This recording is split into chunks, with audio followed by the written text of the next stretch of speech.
Alô, minha gente querida, aqui é o Fernando Sérgio, impressionante, tô meio fanho. Esse negócio agora deu para o seguinte, toda hora que você coloca imagem, de repente aparece reconectar.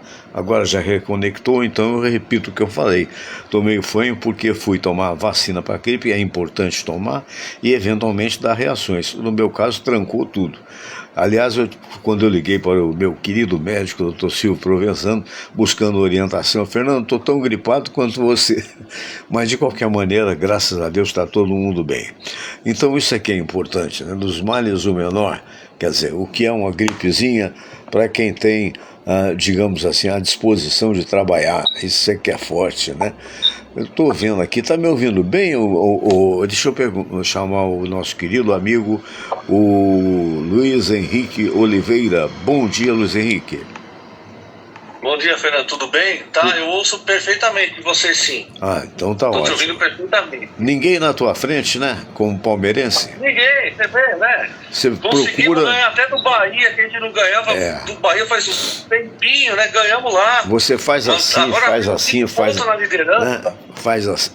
5 pontos na frente do vice-líder. Você faz, tá bom demais, faz né? assim, olha pra lá, olha pra cá, não acha ninguém. Eu não vejo ninguém na minha frente. Cadê os adversários? Até na próxima rodada, porque a gente perder, a gente continua líder ainda. Tá bom demais, né? Vamos ver se mantém esse ritmo, né? É verdade, uma vitória, vitória maiúscula de ontem, né? Vitória maiúscula, né? O meu Vasco, coitado, meu Vasco perdeu, né? Perdeu para o Botafogo, mas clássico é clássico, né?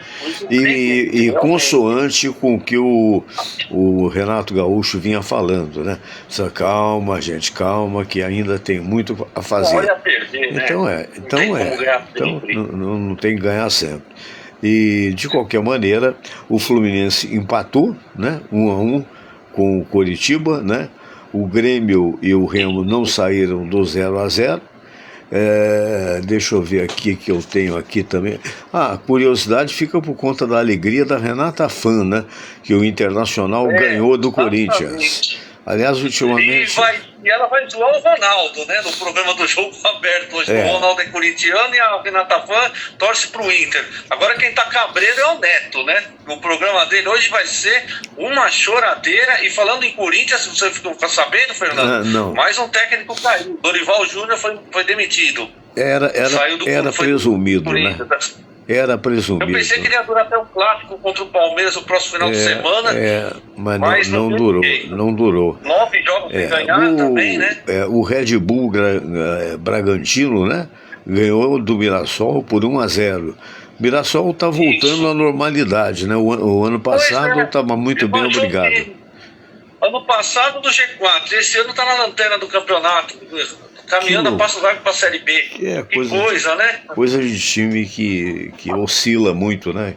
Que eventualmente depende da campanha, é pequeno e tal.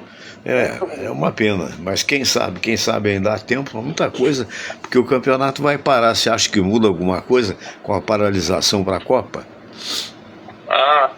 Eu acredito que deve mudar um pouco, sim, porque vai ficar todo mundo focado na Copa do Mundo, vão ter só treinos, né? Treinar os times vão ficar treinando, mas vai ficar quase 2 meses sem jogar, né? Vai ser uma pausa bem longa, porque essa Copa do Mundo tem mais países e vai levar um tempo superior a 30 dias para concluir. Vai começar o Mundial 11 de junho, se eu não me engano. E vai até o final de julho, se eu não me engano. Vai quase final de julho. Tem que abrir o olho mesmo. Os times têm que abrir os olhos mesmo, porque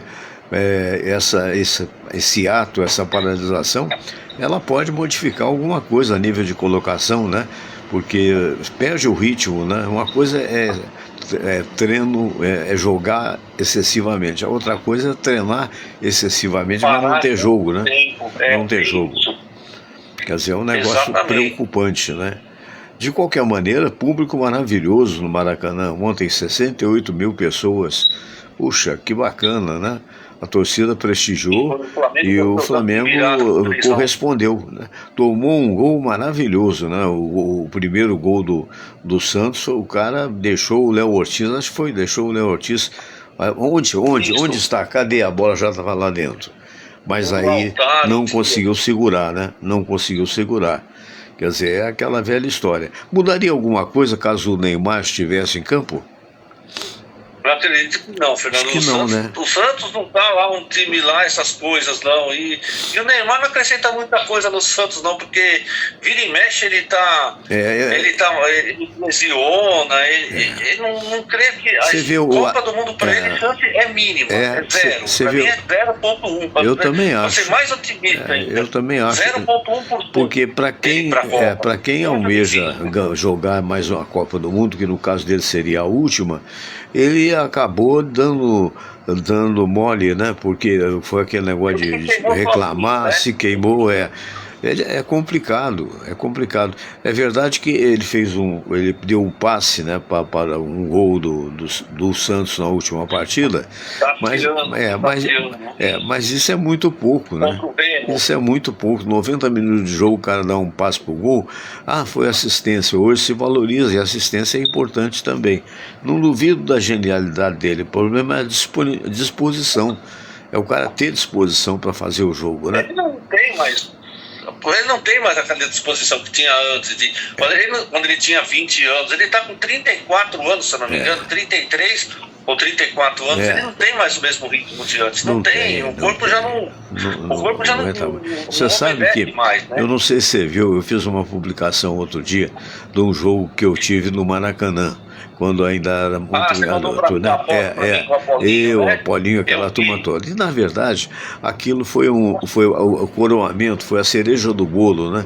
Porque havia um campeonato dos veteranos do rádio aqui no Rio de Janeiro, que eu joguei todas as partidas, tive condição de fazer 11 gols, rapaz.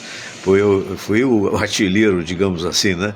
E resultado da história. Aí a gente foi jogar no Maracanã. O Apolinho, que conseguiu na época, tinha que sair no Mocó, porque não se falar, porque era portas fechadas, mas podia se levar um ou outro amigo. Levei a Samira, minha mulher, para ver o jogo e tal. Entrei no Maracanã. Isso ocorreu, você tem uma ideia, no ano em que o Vasco perdeu o Mundial pro Corinthians. 2000, né? Acho que foi 2000. Exatamente. E aquele jogo aconteceu após o jogo em que o Vasco perdeu. E quando nós entramos no vestiário, o Apolinho até brincou, estava tudo molhado, saía lágrimas de vascaíno. Faz parte da gozação, né? Mas o curioso é esse negócio da idade, porque eu achava que eu estava muito bem, e até estava razoavelmente bem, apesar de mais idade do que qualquer um desses aí. O que aconteceu? No primeiro tempo, meti uma bola na trave, não fiz mais nada. No segundo tempo, eu jogava de meia esquerda e não sei quem que me fez um lançamento, acho que foi o Marquinho.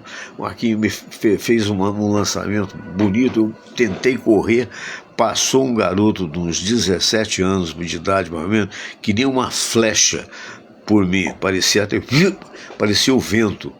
Eu falei, o quê? Peguei, tirei a camisa, olha, e aí nunca mais voltei a jogar. Porque você tem que saber parar, e aí eu já não é? Porque é aquela história, é natural, é físico. Né? Para a vida cá de fora, um cara de 30, 35 anos, 38, tá no auge, né? Dependendo da profissão que você tenha, você está no auge físico. Mas para futebol, a nível de competição, ainda mais o futebol que hoje é muito físico, né? Quer dizer, é o que você falou, Ainda mais tendo a conta bancária que o Neymar deve ter, né? Será que pois é, trilhardário, né? Do jeito que ele tem dinheiro para 50 gerações. Tem. Que loucura, né? É verdade, quer dizer, a gente vai ter que... Outro dia eu estava vendo um comentário na televisão, não sei se você viu, eu gosto muito da Band, e o comentário era o seguinte, o comentário era o seguinte, que o Brasil está indo bem ou mal só com o técnico novo, porque a seleção é a mesma de sempre, né? A pessoa que está sendo... então não sei se vai bastar, com toda a simpatia que eu tenho pelo técnico italiano, pelo Ancelotti, Não sei se vai bastar isso, mas é aquela história. O pouco tempo dado também, né, para a pessoa, a dificuldade de achar, de recolher todo mundo no momento, e os outros estão pensando a mesma coisa, né? Só um ganha, né? O que você acha? A derrota contra a França que o diga, né? Aqueles 2-1 no amistoso que perdeu para a França que diga. Exatamente, é verdade. Mas é aquela velha história. O que você acha com relação à volta do campeonato? O Palmeiras vai continuar liderando aí facilmente ou vai encontrar alguma disposição maior por parte dos aspirantes, né? Dos aspirantes ao vencer o campeonato. No caso seria o Flamengo, mais próximo, né? E, sei lá, correndo por fora eu não vejo ninguém. O Flamengo está 8 pontos atrás na tabela que eu vi. Então o Palmeiras está liderando com 25 pontos. Aí em segundo está o São Paulo e o Fluminense com 20. Então 5 pontos atrás. Aí o Flamengo está em quarto com 18. Ele está... 18 não, 17. Ele está a 8 pontos atrás do Palmeiras. Só que o Flamengo tem um jogo a menos ainda por fazer. Mas independente disso, ele ainda ficaria bem atrás. Ainda vai ter um confronto direto com o Flamengo. Mas falando sobre o jogo de ontem, Fernando, eu assisti o jogo Bahia 1, Palmeiras 2. Sim. A análise que eu faço é a seguinte: no primeiro tempo o Bahia jogou bem melhor, né, mas só que não convertia as possibilidades em gol, porque o Carlos Miguel estava pegando tudo. Ele é um goleiro de mais de 2 metros de altura, né? Ele pega tudo. Só que aí o que aconteceu? Quem não faz toma, né? Aí chegou quase no finalzinho do primeiro tempo, o Flaco Lopes deu um passe na medida de calcanhar pro Arias, que fez um baita de um golaço, e o Palmeiras abriu o placar. Aí chegou no segundo tempo, o Bahia começou a pressionar mais ainda e chegou ao gol de empate. E aí o Palmeiras sentiu, né? E aí o Carlos Miguel foi fazendo aquelas defesas difíceis de fazer, mas conseguiu segurar o resultado. E quase no finalzinho do jogo, o Palmeiras fez o segundo gol, uma pura dose de sorte, que foi um gol contra o jogador do Bahia. E o Palmeiras venceu o jogo por 2-1, jogando em Salvador, onde o Bahia não era derrotado há 2 anos. Há 2 anos, rapaz, o Bahia não era derrotado. É uma vitória emblemática, né? O Palmeiras quebrou esse tabu, vencendo o Bahia por 2-1. Exatamente. Um alô pro Joe Grandinetti. Hello, Joe, it's a pleasure to see you. Está vendo lá, provavelmente nos Estados Unidos. Se não, comunica onde é que você está, meu caro Joe. Um abraço para a Joana Angélica, para a Jovina, para o João Batista, também para o Zé Luiz Arcanjo. Um abraço. Olha, tem que ser amigo do cara. Zé Luiz Arcanjo não é para qualquer um, hein? Então vamos lá. Felícia de Sepetiba, GG de Humaitá, né?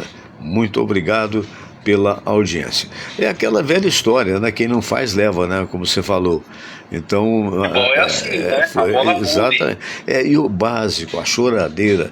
E você lembra que eu tinha até falado, e outro dia foi com a Aibinder, oh meu Deus, não, foi com o Provenzano, que ele voltou a comentar aquele negócio de que o Fluminense ter amassado o Vasco, amassado não sei quem, e havia perdido assim mesmo. Aí entrou um ouvinte solidário com a minha opinião e disse para ele o seguinte: olha, amassar não é o objetivo é a bola lá dentro. Não adianta nada se amassar todo mundo e chega na hora de fazer gol, você ser incompetente e você não fazer gol. Então não resolve nada, vai ganhar. Como são as coisas, Fernando? Não falam que o Vasco sempre é o time da virada? Ele virou contra o Palmeiras, virou contra o Fluminense. Só que no jogo de sábado foi exatamente o inverso. Ele saiu na frente e levou a virada do Botafogo e perdeu por 2-1. É verdade. Isso aí, aquelas músicas. Aquelas músicas. Nem eu imaginava o Vasco lá. Isso nasceu. O Vasco é o time da virada. Nasceu lá nos idos dos anos, se não me falha a memória, 80, com o jogo decisivo da Conmebol entre Vasco e Palmeiras. O primeiro tempo, isso eu assisti esse jogo, o primeiro tempo o Vasco perdeu por 3-0, e o segundo tempo, com Romário, com aquela turma toda, virou para 4-3. Aí ficou a fama. Mas isso, 99, isso na verdade, 99, isso realmente. Isso, na verdade, é uma provocação, como sempre acontece por parte de todas as partidas. Porque você vê que hoje essa musiquinha, o time tal é o time da virada, ela já é patrimônio de todas as torcidas, principalmente quando o time vira, né? Mas é verdade, isso é muito relativo. Hoje em dia não tem mais bobo no futebol, não. Você distraiu, levou. Não precisa muito. Você viu o Flamengo quando perdeu de 3-0, né, na semana passada, e agora voltou a ganhar. Quer dizer, então, eu acho o time, apesar de estar com 8... Ninguém ganhou de virada do Santos por 3-1. O jogo foi de virada. Foi de virada. E outra coisa, eu acho que o time do Palmeiras tem que se preocupar realmente em se distanciar do Flamengo. Porque eu não sei se o Flu teria condições de chegada. Exatamente. Não sei, sinceramente. Se tivesse vencido ontem não, sábado, ele teria ido a 22 pontos. Ele ficaria só a 3 do Palmeiras. Exatamente. Como ele só empatou, então ele ficou a 5 pontos atrás. Ele está com 20, o Palmeiras está com 25. O Flamengo tem 17, mas tem um jogo a menos. Mas eu não penso que não é só o Flamengo, não. O Palmeiras tem que começar a administrar e não baixar a guarda, não deixar, como posso falar? Pode. Acabar o gás. Porque verdade. Aí depois teve um campeonato do Palmeiras, foi 2009, o Fernando lembra até hoje, o Palmeiras estava com o campeonato na mão e chegou na reta final, ele perdeu o gás e entregou o título de bandeja para o Flamengo e ficou fora naquele ano até da Libertadores, terminou em 5º lugar. Terminou em 5º lugar. 5 pontos, é uma vantagem boa, só que precisa administrar isso, tentar aumentar um pouco mais. Tentar aumentar, é verdade. Não tenha dúvida disso, quer dizer, então eu acho que quem ameaça de fato, pode ameaçar de fato, tem elenco para ameaçar de fato, é o Flamengo, né? Apesar de estar a 8 pontos distante, também não pode bobear, porque pode ficar com 10, 12, dependendo dos erros que cometa, né? Então, os outros times são muito recentes, né? Do ponto pode também assustar. São Paulo por cima, né? O Fluminense dizem que está jogando o futebol mais bonito, e é verdade, está armadinho, bonitinho e tal, mas tem que ser conclusivo. Se você não tem o homem-gol, aquele que bota para dentro, que é o que resolve. O dia que o futebol mudar a regra, aí a conversa é outra. Por exemplo, bola na trave conta meio ponto, aí pode ser. O escanteio, como era nos antigos torneios iniciais, né? O escanteio vale meio gol, aí pode ser. Mas por enquanto não mudou e não vai mudar, porque o case de sucesso é o futebol da forma que ele é. Né? Você pode jogar maravilhosamente bem, você pode dar drible, como dizia um amigo meu, muito engraçado, Geraldo Magela Tavares, que foi técnico do Tupi, disse assim: companheiro, você pode dar drible de nariz, vai ser sensacional, mas não vale rigorosamente nada. E ele foi... Não vale, exatamente. Dá-se que, quando o cara é conclusivo, eu vou dizer, por exemplo, do Ronaldinho Gaúcho, fantástico, extraordinário, o maior artista de toque de bola que eu vi na vida, mas era conclusivo, não chegava aos pés do Pelé, mas o Pelé era outra coisa, era explosão, força, capacidade, inteligência, tudo isso. Mas o caso do Ronaldinho Gaúcho era arte pura. Ele parou antes de ter que parar para a pena nossa, mas ele era conclusivo, quer dizer, ele era capaz de fazer gol. Então, Copa de 2002 então juntou praticamente a perfeição, né? Juntou o cara que sabe controlar a bola e que sabe colocá-la na hora que deve ser colocada no gol. O resto é conversa. Porque olha, nossa, o cara fez um drible de bunda. Não resolve, não pode ser até diferente, mas não resolve. Quer dizer, então tem que ser prático. E o técnico, quanto mais prático, vídeo técnico do Palmeiras, quanto mais incisivo, quanto mais prático, leva vantagem. Há quantos anos que ele está à frente do Palmeiras e Desde só 2020, levando vantagem. São 6 anos já. Enquanto isso, o que aconteceu com o técnico do Corinthians? Quando o técnico voltar, o Abel continua lá. O que aconteceu com o técnico do Corinthians ontem? Ah, mas ele foi técnico da seleção brasileira. E agora está onde? O outro também, que foi lá no Vasco, fez a terra arrasada, foi o cara que deixou o Vasco numa situação horrorosa. Fernando Diniz. E que ainda fez a bobagem. Como é que um cara faz isso? Como é que o Fluminense permite? Ele era o técnico do Fluminense e ainda foi dividir a ação com o técnico da seleção brasileira e esboroou-se todo, que só teve resultado ruim.